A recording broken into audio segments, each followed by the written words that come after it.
Hey guys, it's Robin from HFX Vinyl. Hope you guys are having a great day. Last week we decided to kick off Watchmaking Wednesday to see what our customers and what our followers are making. Oftentimes when we're boxing up the product and shipping it out, we think to ourselves, what are they going to make with this? And honestly, we haven't had that much time to craft ourselves because you guys have been great and keeping us super busy. So one of the things that we've been bringing in a lot of, and we've had a lot of comments, and we're definitely letting everybody know on Facebook, is we're bringing in a lot of patterns. And don't worry, we're not done. We still have a lot up our sleeves that we're working with our graphic designer and our printer to bring to you guys. So if you guys also have any suggestions on patterns that you'd like, definitely message us and let us know. No guarantees, but we'd love to hear what you guys suggest. One of the main questions that we receive is how to use the pattern HTV. So the pattern HTV that we have is specialty printed for us. Some of the Sizer brand HTV we also bring in, and they don't have what you call as a carrier sheet. So it's just the different patterns. Here are a couple that we have now, the Nova Scotia tartan, which is really popular and we're really super excited to have. Also leopard, rainbow, and a couple other ones that we have down in the shop. So today I'm going to work with the camo HTV. Camo is our oldest son's favorite. I don't think he goes a day without wearing camo, and he just recently started soccer. So I'm going to make a bag for his soccer cleats. For those of you who don't have a heat press at home, I use an easy press.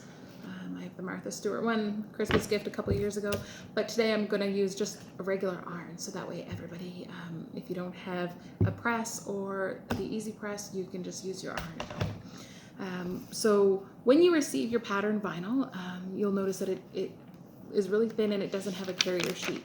So with the pattern vinyl, you do need to purchase a carrier sheet, or what you can do is you can reuse a carrier sheet from one of your other HTVs. We sell the carrier sheets. You can check them out on the website. They're a great addition. They come in big squares, or you can buy a yard of it, and you can get that on our website. Today, like I said, I'm just going to reuse. I was making some orange shirts, like probably many of you guys have been the last little bit, for Orange Shirt Day, because that's today, and I have a piece of mask left over from that. One thing, when you cut your pattern HTV, I know it's been drilled in your head that you have to mirror your HTV, but with pattern HTV, you actually don't cut it. So you'll place it on your mat, pattern side up, and you cut non-mirrored. So you'd cut the same way that you'd cut normal adhesive vinyl. And then you just weed like you would normally for any pattern that you would cut with your Cricut for HTV. So like I said, I was making a soccer thing for our oldest. So I just cut out a soccer ball and I put his name, and I'm gonna heat it on to this bag. It's big enough for his cleats. One thing that I do, and it was a trick that I learned earlier on doing heat transfer vinyl, is finding the middle, because I think that's one of the hardest things to do, is placement of the design onto your product. So a trick that I learned is you can just fold it in half, and if you fold it in half and then just press the middle down, I have no steam on my iron, so make sure that you have that, because that's important. So you fold it down, and then you'll get a crisp line in the middle. So that's the middle of your product, or your shirt, or your bag, or whatever you're going to heat transfer your design on. And then what I do is I actually fold my design in half. Now it sounds kind of wonky. I don't press really hard, and it does actually flatten out when you press it. So I fold it in half. Now I missed a step, and you guys all can probably relate, is with this product, the plastic part is actually not the mask that you need. You need to remove it from that. So you take the mask and you can just put it on your product, flatten it out like that, and then remove the back sheet. So again, the carrier sheet. So you're almost doing what would already be done on a piece of normal easy weed, and then it just peels right off. Don't feel embarrassed, because I have actually forgotten to do this part before. As you see, I almost forgot to do it again today. I don't work a lot with the pattern vinyl, so it's newer for me, which could be newer for some of you guys as well. And I like to think of everything that I mess up as a learning experience, as long as I don't do it again and again and again. So I've had lots of learning experiences over the years with my Cricut. So there's the empty part of the carrier sheet there. And then we put it onto the mask, so you'll see that it looks like it would be. I have a heating pad.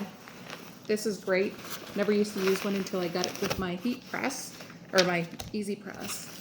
And it actually holds in the heat, and it gives it a really nice press. So I have this all set up. Now I'll fold to find the middle, just so I can line it up super easy.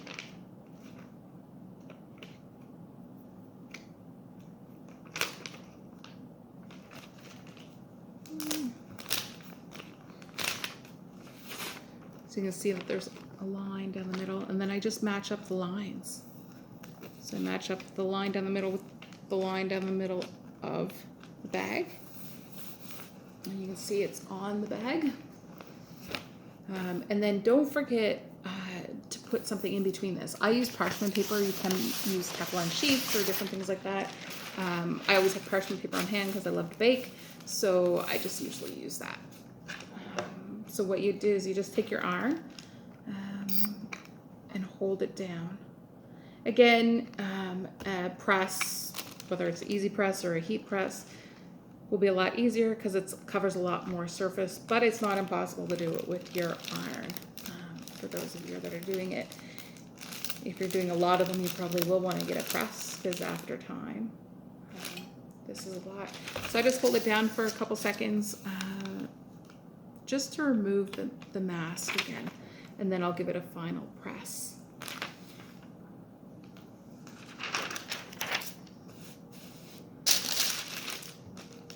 I'm going to put a fair bit of pressure on it because, again, the pressure will help make it adhere to the bag. I also did this, you'll notice we're going to attach it to the video or in the comments, I made the boys a orange shirt for Orange Shirt Day, and of course our oldest wanted camo. So I designed in Design Space a dream catcher, and we did it in camo, which was great. It looks really good. Both boys went off to school with that, like many other kids today.